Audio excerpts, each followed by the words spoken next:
રાજ્યના ગૃહ રાજ્યમંત્રી હર્ષ સંઘવીની ઉપસ્થિતિમાં આજે ભરૂચ ખાતે ડ્રગ્સ નાબૂદી કાર્યક્રમનું આયોજન કરવામાં આવ્યું હતું. ગુજરાત પોલીસ દ્વારા 442 ગુનાઓમાં જપ્ત કરાયેલા અંદાજે 8,000 કિલોગ્રામ અને 381 કરોડથી વધુની કિંમતના નાર્કોટિક્સનો નાશ કરવામાં આવ્યો છે. આ કાર્યક્રમમાં ગૃહ રાજ્યમંત્રી હર્ષ સંઘવી દ્વારા રાજ્યમાં એન્ટી નાર્કોટિક્સ ટાસ્ક ફોર્સ ANTFના વિધિવત પ્રારંભની જાહેરાત કરવામાં આવી છે. ગાંધીનગરમાં મુખ્ય મથક અને 6 ઝોનલ કચેરીઓ સાથે કાર્યરત થનારી આ વિશિષ્ટ ફોર્સમાં 213 જેટલા તાલીમબદ્ધ અધિકારીઓ કર્મચારીઓ ફક્ત નાર્કોટિક્સના ગુનાઓ સામે જ કામગીરી કરશે. આ ઉપરાંત રાજ્યમાં ચાલી રહેલા મેન્ટર પ્રોજેક્ટને વધુ સઘન બનાવવા પણ પગલાં ભરાશે.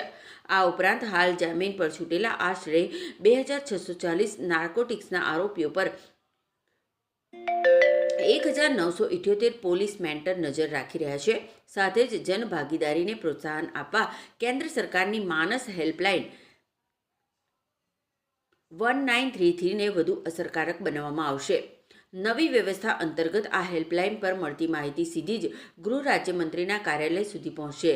આ સાથે આજે ગૃહ રાજ્યમંત્રી હર્ષ સંઘવી ડ્રગ્સ વિરોધી લડતમાં ઉત્કૃષ્ટ કામગીરી કરનારા પોલીસ જવાનોને બિરદાવવામાં આવ્યા છે.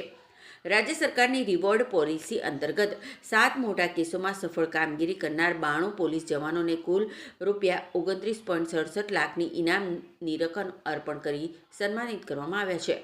આ મહત્વના કાર્યક્રમ થકી રાજ્ય સરકાર ડ્રગ્સના કારોબારીઓને કડક ચેતવણી આપશે તેમજ નશામુક્ત ગુજરાતના નિર્માણ માટે પ્રતિબદ્ધતાને વધુ એકવાર દોહરાવશે.